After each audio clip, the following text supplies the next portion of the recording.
Welcome to another installment of Workplace Therapy. My name's Scott Arrieta. I'm the CEO and founder of Unity & Company. It's a consulting firm that leverages a strategic understanding of human experiences to help organizations unlock best-in-class business performance. Today, I'm joined by my co-host, Skylar Lewandowski. She's our Director of Special Programs at Unity & Company. And here at Workplace Therapy, we talk a lot about toxic workplace experiences and how organizations, leaders, and individuals can invest in the work of charting a different path. So in today's session, we're fortunate to have an expert who has devoted her life to this work and brings a unique set of skills, techniques, and perspectives to bear in her mission to help organizations develop a talent strategy that enables their business strategy. Michelle Alexandrowicz is CEO of Engage. It's a consulting firm that helps organizations make data-driven decisions about how talent impacts their business strategy. Michelle is an organizational psychologist by training. She uses her deep knowledge of what makes people tick, coupled with quantitative rigor and business acumen to help her clients fully utilize their most powerful asset, which is their people. Michelle, we're so excited to have you on the show. Scott, Skylar, thank you so much for having me. I'm super excited to be here with you too. It's going to be a good time. Yes, I'm very excited for this. Michelle, could you start us off by just sharing a little bit about your educational and professional background and how your kind of past experiences play into your decision to found Engage?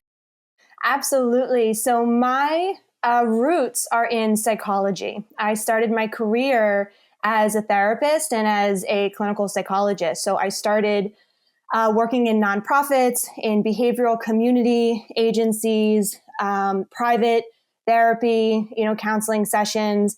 And when I was working in the nonprofit sector, doing counseling, I started to move up in my career. I became program director of all the programs. And what started to happen very quickly was I was using all of my therapy skills to manage conflict, develop my teams. And I didn't know it at the time, but I was doing change management. We had a huge turnover in our nonprofit, all very good. Our executive director, 30 years, had been there, did excellent work, was transitioning out in a celebratory way. But with new leadership came a lot of resistance to change. And that was my first experience in change management. And I realized, my therapy skills are coming in quite handy in these situations. So I started to take more interest in that.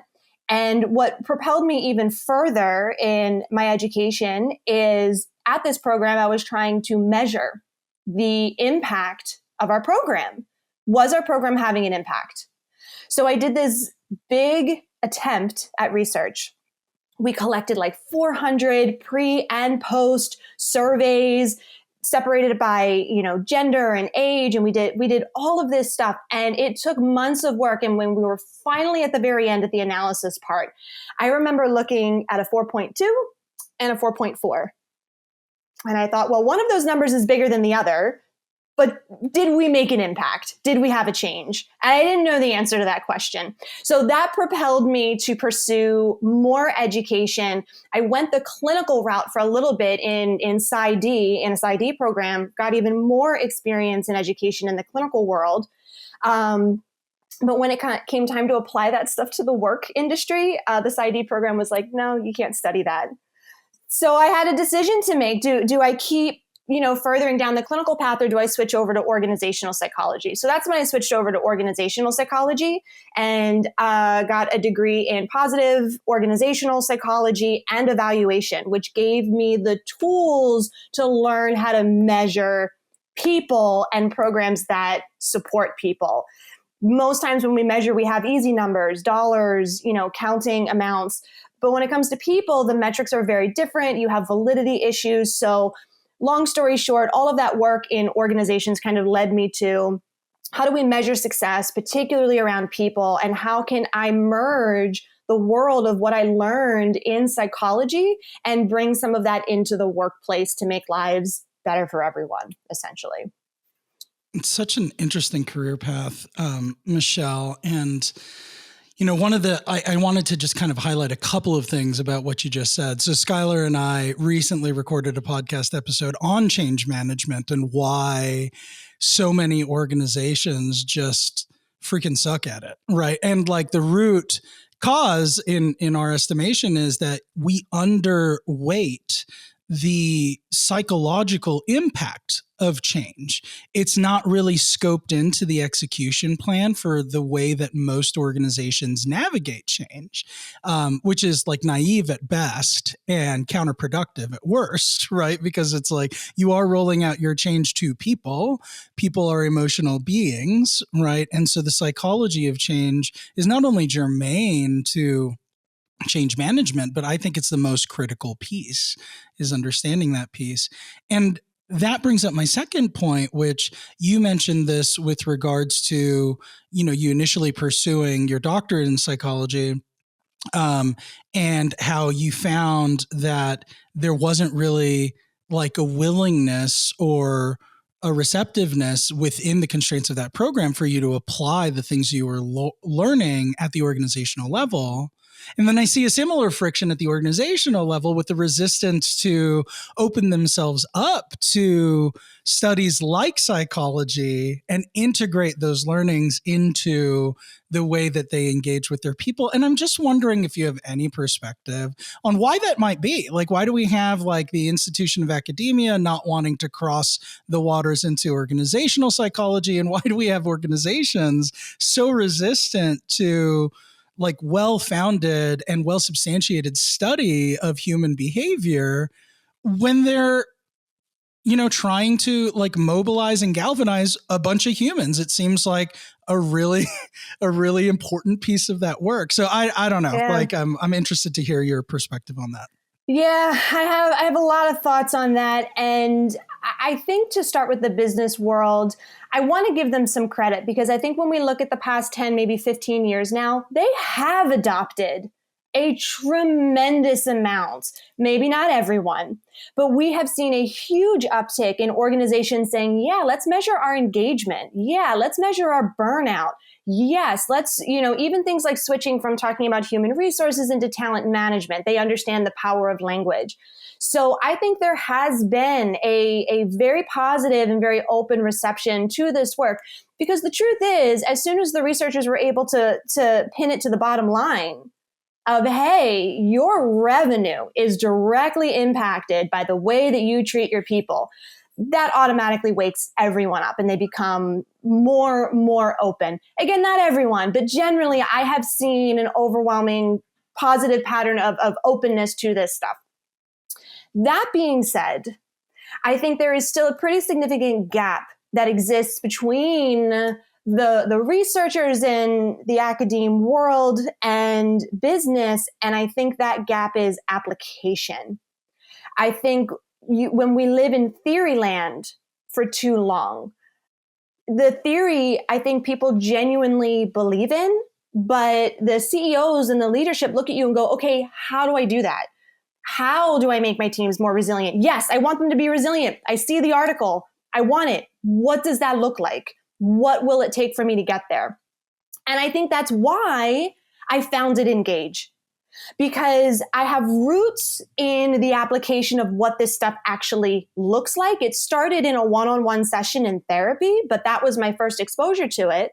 And then as that kind of grew to teams, organizations, et cetera, and then you start studying these groups of people, you start to understand what the action is, what the thought is to help move people along change, to help transform people in whatever way that looks.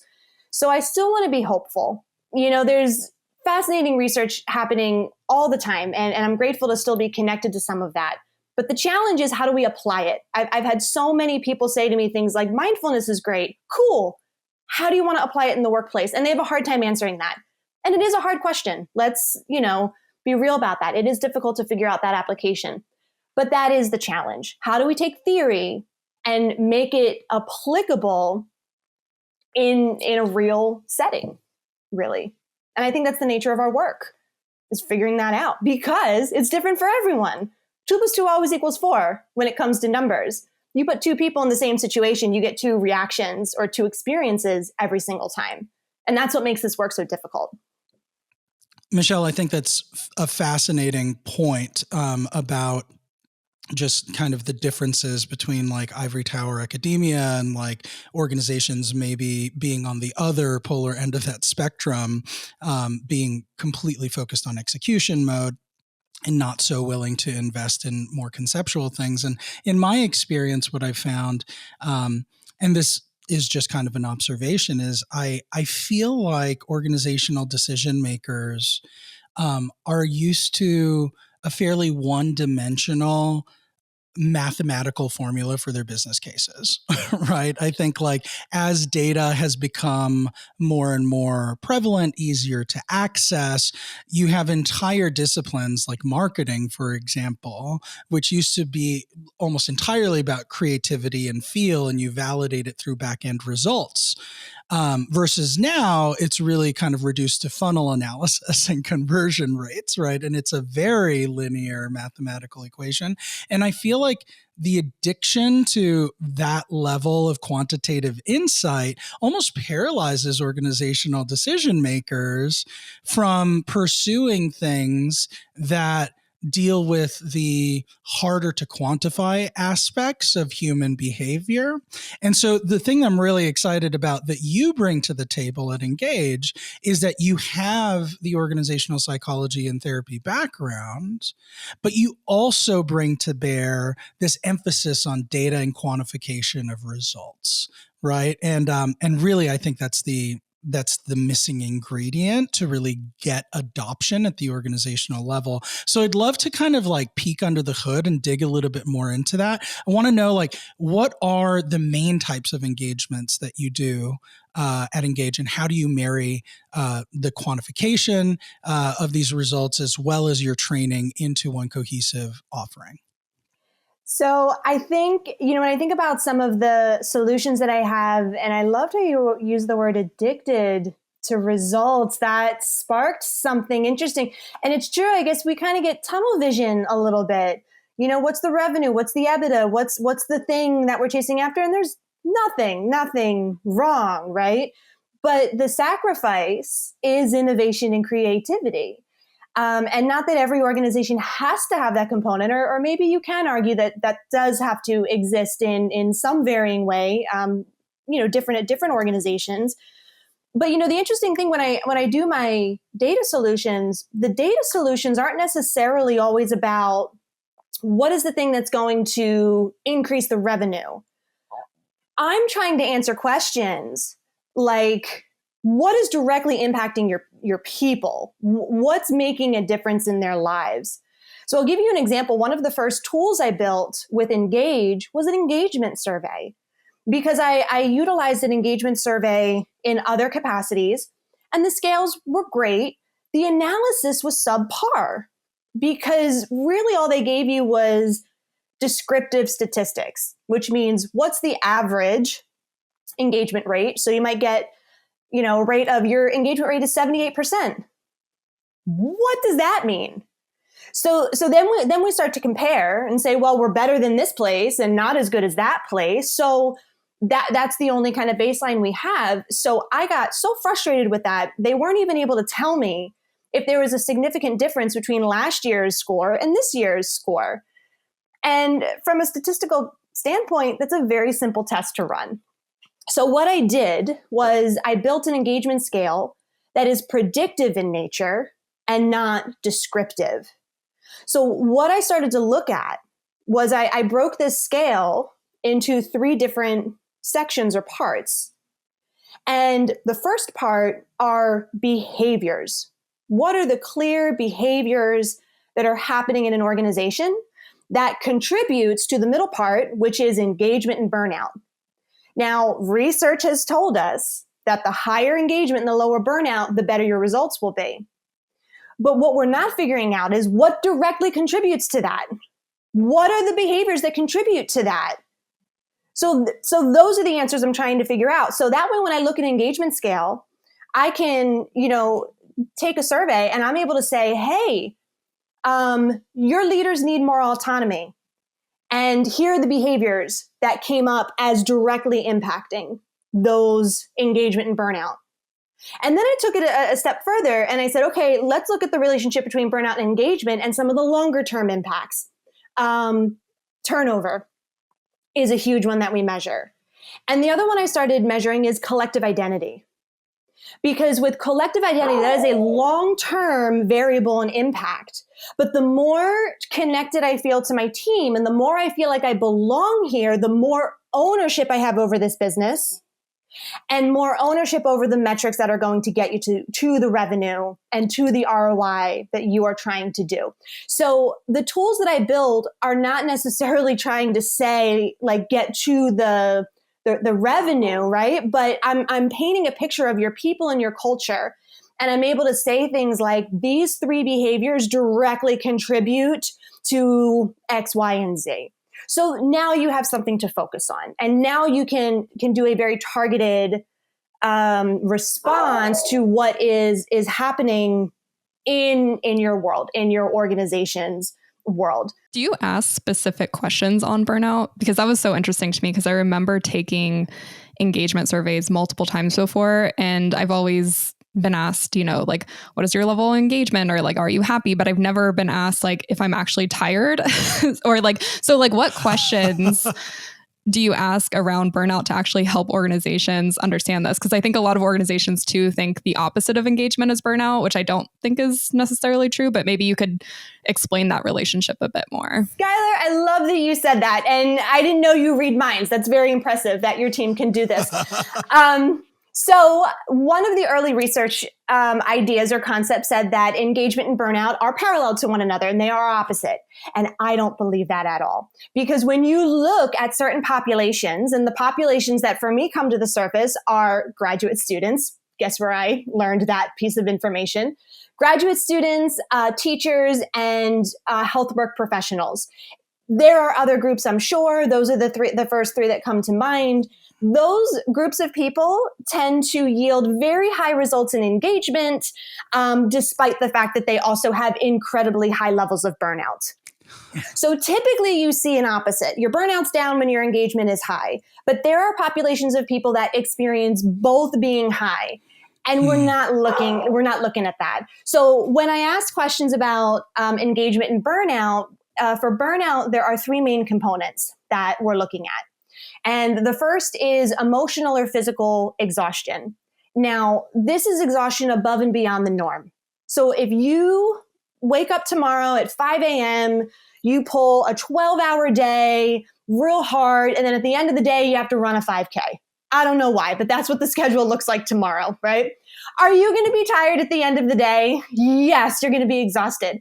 But it makes sense, right? You're exhausted because of the day that you had. You had a lot on your plate. When you're experiencing burnout, you become exhausted over the simplest mundane tasks. Things that are very normal in your role and responsibility all of a sudden become very heavy and difficult, whereas maybe before it wasn't. So now you're being exhausted in an area that you have passion and skill and capability. So that becomes the first trigger. Now, here's the other thing about burnout. They say it's just these 3 buckets. I think they're linear. I think you start to experience them one at a time. And what tends to happen after the emotional and physical burnout is, I call this the zombie phase. This is when your productivity starts to go down. So you're not producing as much work as you used to. The classic example I give is, have you ever woken up, got enough sleep last night, had a nice cup of coffee, a good breakfast, and you sit down at your computer screen and you can't do anything? Yes. Yeah. That's the second level of burnout. It's the second level of burnout. So now we're trending. This is another metric I have used in organizations where I'm just measuring the stress levels because it also correlates to performance, right? So those are the first 2. The third and final one is the most dangerous stage. And it's at this stage where a week vacation is not going to cut it. A couple days working from home is not going to cut it. This requires a significant intervention like FMLA, leaving your job entirely, taking time off. And that final stage is cynicism. It is when you become emotionally calloused. You say things like something that you were once very passionate about, you're now saying, who cares? It doesn't make a difference. If I get this report in at the end of the week or not, it's not going to make a difference. And what we're seeing as a nation, we are now experiencing this all together at the same time in the final stage of burnout. And we're starting to see a response across the country. Burnout language came out in the early 80s. That's when we first put language to it. Post-COVID, burnout is no longer a sufficient word. We now need even more language. So again, with regressions, you're able to say, hey, these items impact burnout this much, and it impacts engagement this much as well. HBR came out with an article a couple issues ago where they talked about accounting is a problem when it comes to like when we invest in people. So we invest in a leadership development program, if we invest in a change management program or a burnout program, whatever it may be, that's seen as an expense. So from a financial perspective, it kind of hurts the books. But when you make an investment like in a property or in the purchase of a business, now that's an asset. So we have a problem here. We're seeing investing in people as an expense and a loss instead of comparing it to an investment. When you teach, educate, and take care of people and invest in them, you are securing them for the long term, and you are empowering them and infusing them with energy, and meeting them where they are as a human being. Because the last few years have been hard. It's been hard for everyone. My accounting mind was just blown by that statement. Yeah? Well, that's HBR. That's not me. But I think it's such a valuable insight, Michelle, because again, from a customer experience perspective, there's a lot of the same dynamics in play, right? Like the reason that a lot of organizations never really fully transcend transactional customer support and actually start investing in customer experience is because of the fact that they're stuck in a cost center mentality. They see the customer interaction as a transactional cost center that needs to be like driven to higher and higher levels of efficiency so you can capture more margin. That is the equation that is going through their head. Minimize expenses, increase revenue, capture more profit. It's business 101. And the thing that I love about what you do, right, is you take these words, and I think this is part of the problem too. It's the language that we use and the meaning that people impress upon that language. It's not universally understood, right? Like when you say burnout, we all think that we know what burnout means. But when you break down burnout, you're like, here are the buckets of burnout. Here are the facets of it. Here's how it straight lines to your productivity, right? And you can extrapolate cost based off of that. But when most executives say burnout, they, like some have this reaction where it's like, well, you just need to get mentally tougher. It's like, burnout, like I pushed through hard things in my life. You should be able to push through hard things in your life. And it's not a business problem. It's not an equation that they can like solve and forecast. But like when you reduce these big heady concepts with unclear, undefined terms that everybody imparts their own baggage onto, and you break them down into actual metrics, and those metrics can be, basically broken down into business KPIs and business drivers. Now there's a whole new reason to take that stuff seriously. So I love that you bring that to the table. I had an interesting conversation one time with a leader. We're attempting to measure stress and how that can potentially impact the performance in the organization. And one of the comments I got, and it was not, vicious, it was just exploratory. It's like, well, I can't control the stress that people have at home, right? And it's true, you can't. And as leaders, it's not your responsibility necessarily. But you do need to understand that whatever stress someone's experiencing at home, and it may have nothing to do with the company or the business, but that person still shows up at work. So understanding stress and how people experience that burnout, how it manifests, is still important, whether the company's the cause or not. It's part of employing humans. That means you are inviting how they're wired and what they need into all of that.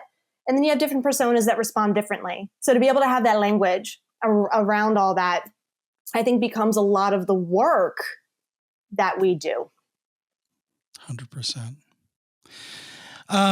Well, let's jump off now. I'd love to get a little bit more insight from you on just through all your experiences. Like, what do you think are the most common things that organizations get wrong with regards to their talent strategy? We've touched on a few things, but I wonder if there are some big buckets. That is a very good question. And going back to your comment about experimentation, that's probably the biggest issue. Is you have to be willing to experiment and you have to try. And with that, I think that there is, I don't want to say it's wrong, but just in the learning curve, there's importance in front loading this work.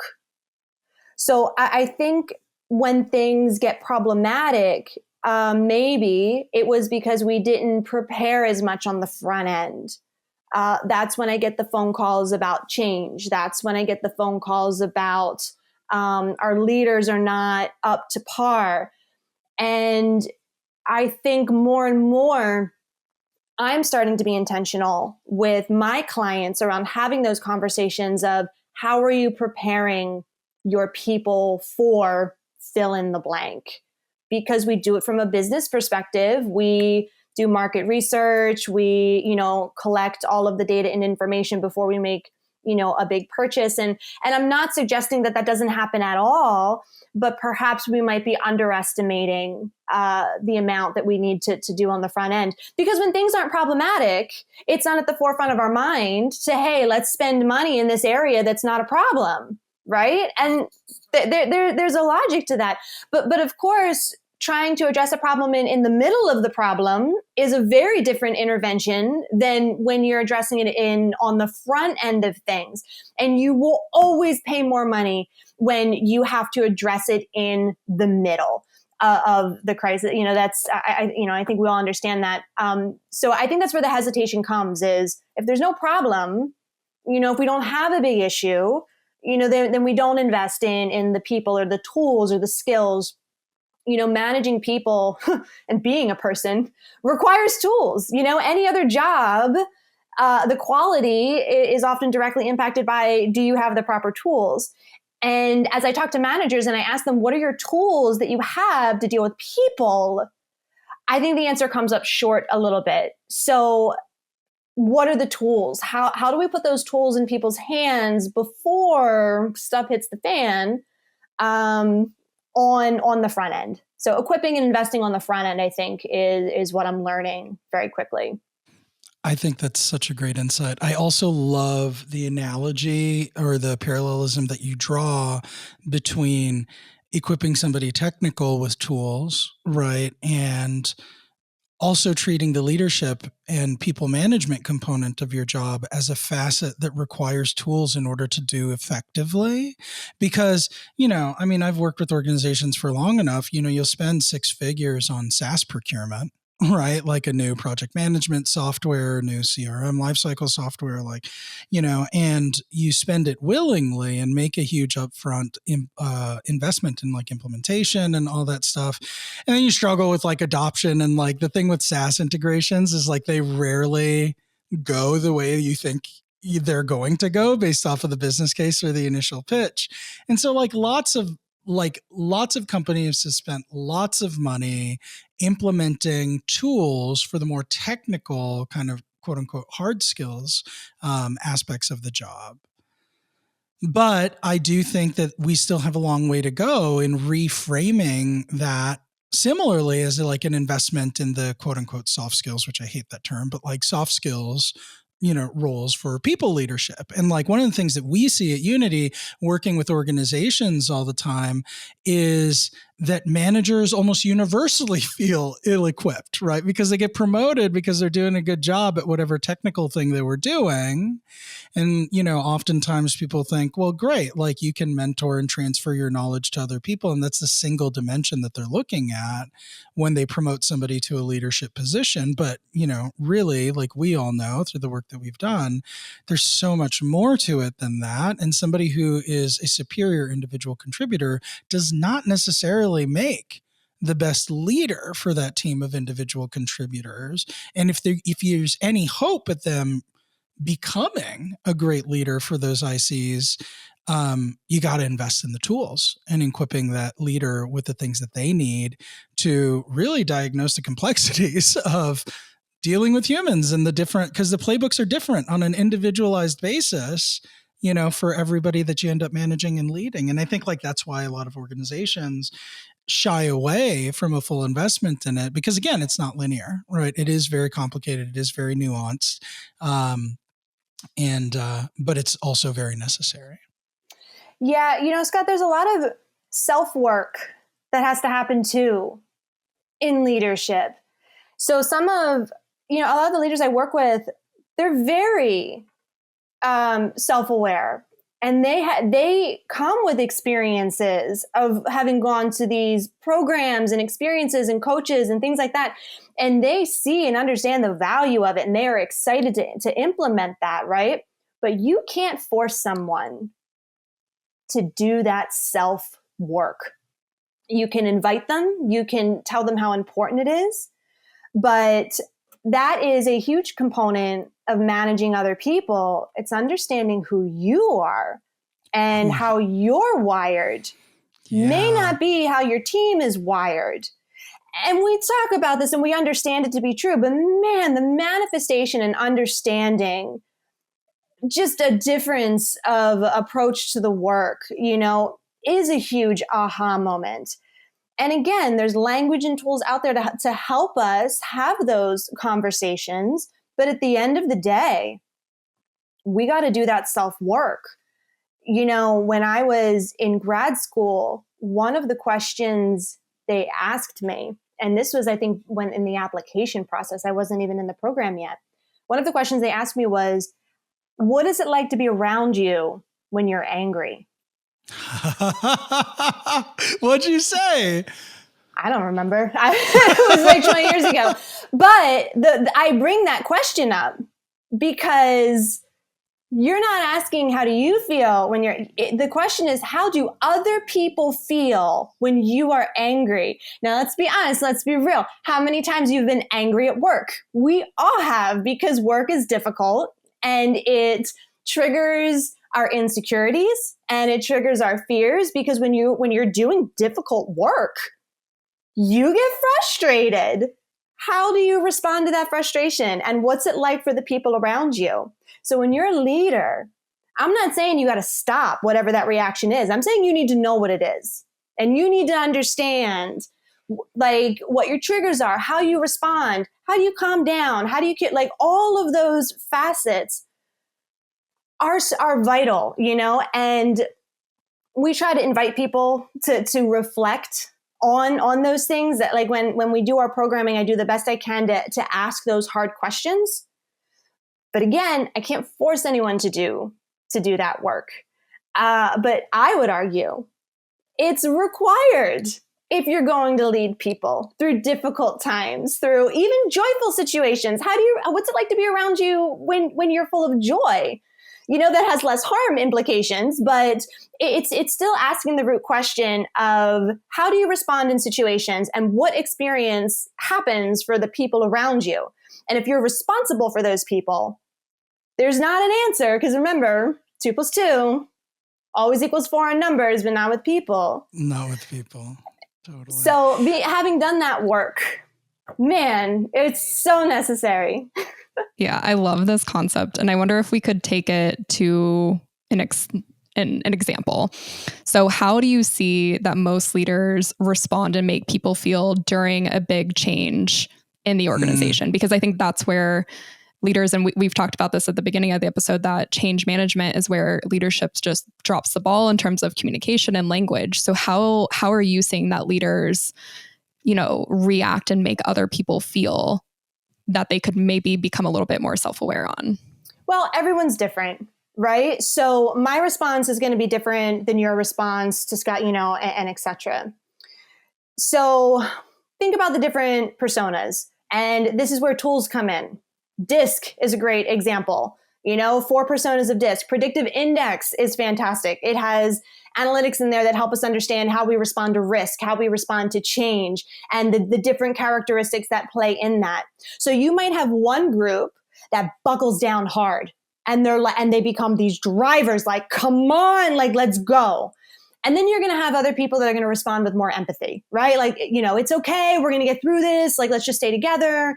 There's going to be another group that is going to prioritize avoiding conflict above all, so like, okay, let's just stay together as a unit. Let's not fight about this. And then there's going to be another group that's like, but the details and like, what's the plan and what's the process?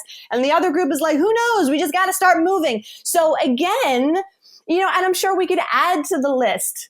So I don't know if I have one particular way, but I think the answer that I'm trying to give is we answer out of our own trauma.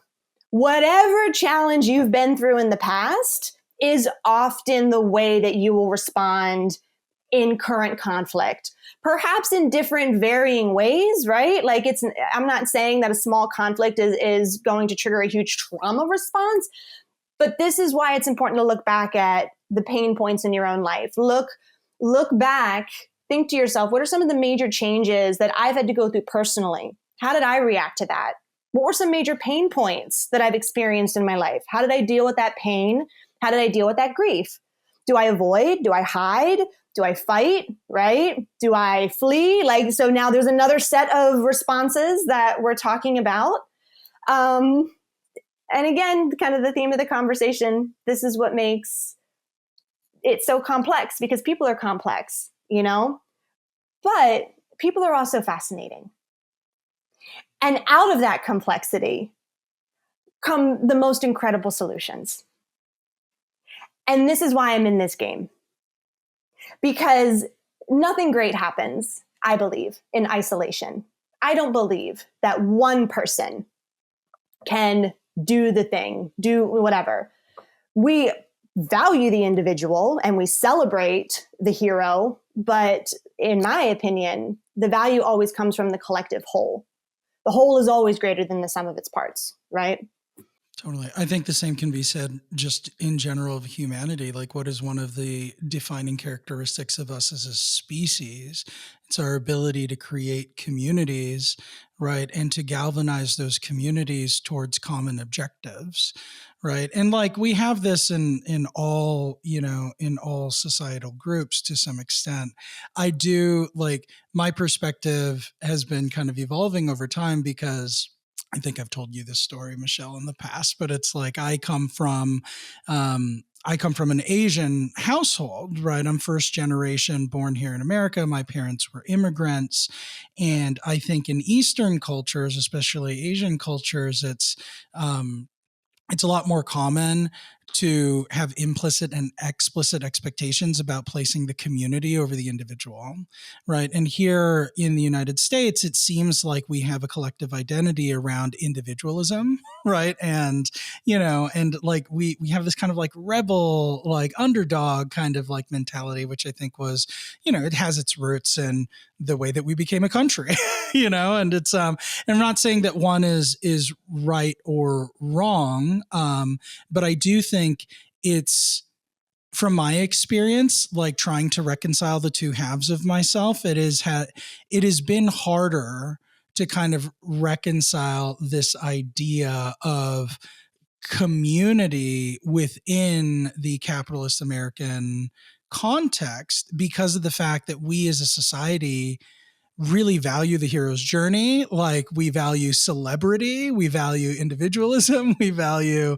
and so I think it's a blind spot that we have to challenge ourselves in this operating context to see that in fact, it is not just a person working in isolation, to what you said. It is a group's ability to work together. And sometimes a person can be really pivotal in binding that group together, but it is still, at the end of the day, a collaborative contribution. And the way to keep that collaboration going is to understand and respect and affirm the experiences of all the people that are working towards building that thing together. Yeah, I think companies do understand the value of a team, right? And everything you said is so true. And my hope is that business is a place where they can value the collective whole and the team. I think the innate, maybe unconscious piece to that is because of everything that you just talked about, Scott. When I become a leader, well, I feel like I have to do everything now. So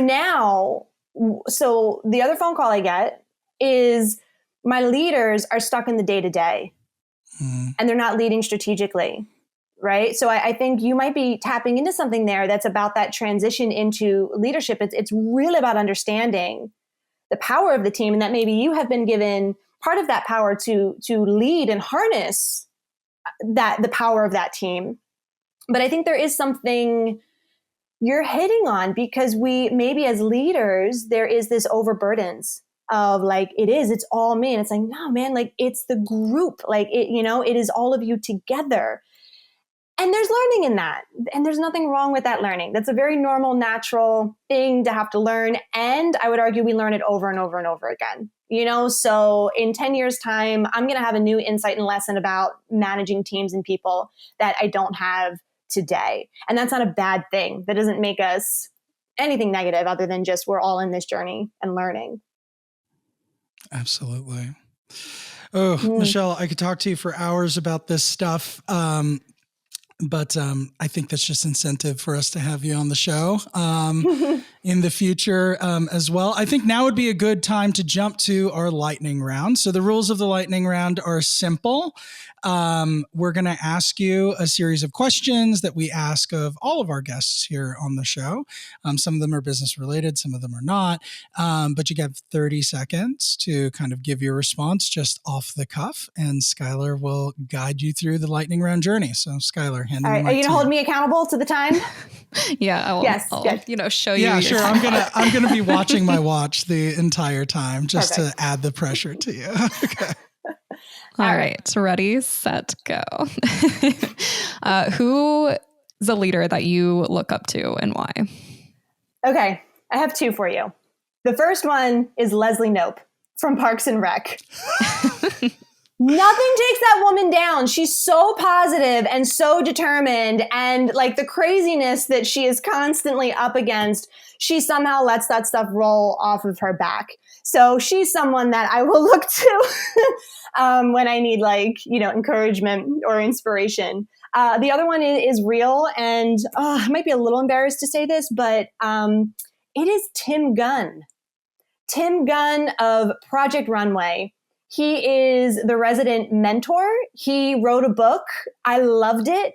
And the principle of his leadership is everyone has something fantastic that they can produce. And it is his job to help them come to the realization of the greatness inside of them.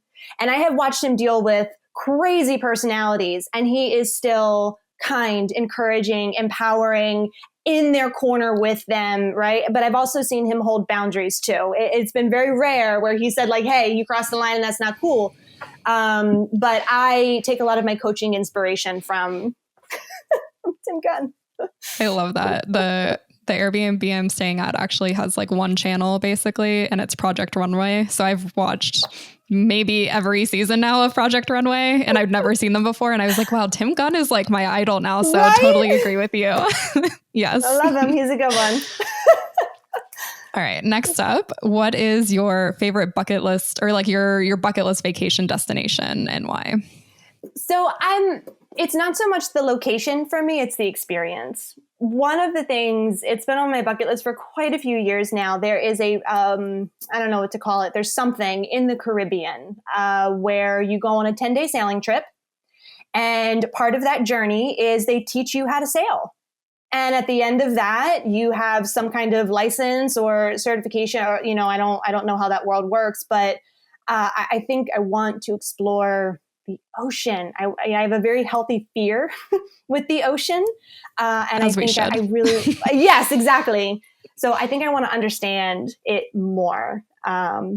So hopefully I'll get to do that in the next few years. But that's on the bucket list. The idea of sailing terrifies me. Like, I've been Me on a lot too, of a like little bit. cruises, but there's just something about a sailboat and, like how my decisions impact whether or not the boat stays upright. Like, that scares me. Yeah, me too. Me too. Okay, a little different direction. Could you tell us about the funniest or maybe most awkward moment that you've had in the workplace? I don't have, I'm sure there's awkward moments, but the one that comes to mind, one of my early bosses was very well known for communicating quickly through text messages. So she would send us whatever message she needed to tell us. And 9 times out of 10, she would text so fast and autocorrect would insert that it was a very regular daily occurrence where it's like, do you understand what she's saying? Like, we just like communicating with her was always this challenge. So one day we all got together and we shared all of the mystery texts and we printed them out and we put them up on the wall and we brought our boss in and we had a team like staff organization where everyone had to go around and try to guess like what her mysterious like text message was. So we all had a good laugh about it. It was a good time. But did she even know what her text messages meant? No, like that should have been the quiz. Problem. Like, what do these mean? We should have put her up against the quiz, and she absolutely did not know what half of them were either. So we had a good laugh about it, and we still talk about it a little bit to this day. So she's gotten moderately better, but. I had a boss like that once who, but the reason for the crypticness of their texts was because they would use speech to text all the time, and speech to text just did not understand her with regularity. And so you'd get this text and you'd be like, is this literal or is this, Siri like deliberately trying to confuse me? But I have a South Philly accent that comes out real strong sometimes. And when my sister uses voice to text, it doesn't understand her Philly accent sometimes. So it'll send very interesting interpretations. Yeah. Very good. Okay. It was way longer than 30 seconds. I'll do better. I know. It's like, we're kind of failing on this, but that's okay. Okay. Quick look at your phone. What is the most useful non-work related app that you have on it? Scribd. Scribd. Okay. Scribd, Scribd. Scribd is Netflix for books. I'm on there all the time. It's like $8 a month. But whenever a new book comes out or, you hear a speaker or an author at TED Talk and they have a book, the first thing I do is I go to Scribd and I can read all of it, but you read the table of contents, maybe the first page, and then I'm very quickly able to be like, yep, put it on the library list, or nope, not my jam. So I feel like I can sift through a lot of books really quickly, just being able to pull that up. That's open at least every day. Scribd. I love it. Yeah, we'll have to download that one for me. Okay. Given your background, this one should be very interesting to listen to, but what's the most important thing that you've done to invest in your mental health? That is such a good question. I don't know if my answer is going to be helpful because I spent 3 years in a counseling program that put me through the ringer. And really what it forced me to do was it forced me to understand my transference and my countertransference. Like every week we talked about that in lab, like identifying. So I think understanding your own cognitive bias and your own filter of how you see the world based on your experiences, like who you are, you see the world through a unique place, and understanding that filter and understanding other filters that exist in the world and how they may or may not align. But to give a more palatable answer, if you're not looking to go into a grad program, is read. You have to read. I still read about the topics that I was trained on because years later, you just understand them differently. Reading other people's experiences, lived experiences, you have to read, like, at least for me. That's always how I contextualize and manage my mental health. Hence the script. So hence the script. Hence the script. Mm-hmm. And maybe, all that graduate program, the hard work maybe brought you to this answer, maybe a little bit of projection, but what is your biggest pet peeve? Oh, this one's random. This has nothing to do with any of my training. Started young. When there's a lot of people walking through a hallway and there's 2 doors, but everyone wants to fit through just the one door. I'm like, come on, people, open the doors. They're like, we can all fit through, like double lane. So I don't do very well waiting in lines, I think is what is coming out. So I think my pet peeve is when there's a more efficient way to move and we're not moving. So got to get better at waiting in lines. I resonate with that. Yeah. I resonate with that. Like, my wife can look over at me whenever there's a crowd of people and know, like, how annoyed I am under the Not surface. going that way. I know. I just forget about the crowd and do what I want at that point. That's what I do. I don't know what that's Oh my God. So Skylar has this uncanny, we're going to take a break from the lightning round so I can tell a Skylar story. So Skylar has this uncanny ability. So when you meet Skylar, she has this very just peaceful Zen energy. She speaks at exactly the right time and says really poignant things. And she's a monk in my world, right? That's who she is to me. But then I started traveling with her globally when we worked together earlier in our careers. And I'm such a rule follower, Michelle. I think it's, just a product of how I'm raised. I get anxiety about doing things incorrectly or even being perceived to have done things incorrectly, even if I hadn't done things incorrectly. So I'm traveling with Skylar. We're going on this international trip. There's a line of people. I don't have status on this airline. So I'm way far in the back. I'm not sure if I'm going to be able to carry on my thing. This is all the anxiety shit that I'm dealing with at this point. And Skylar just walks up to the front of the line and just stands there like she belongs there and totally ditches me at the end of the line. And she's like, look, there's no real reason why I should be in this boarding group, but I'm just going to see. And then we get off the plane and then same thing happens at customs where she just ninjas her way to the front of the line. And so she's through customs 30 minutes before I am.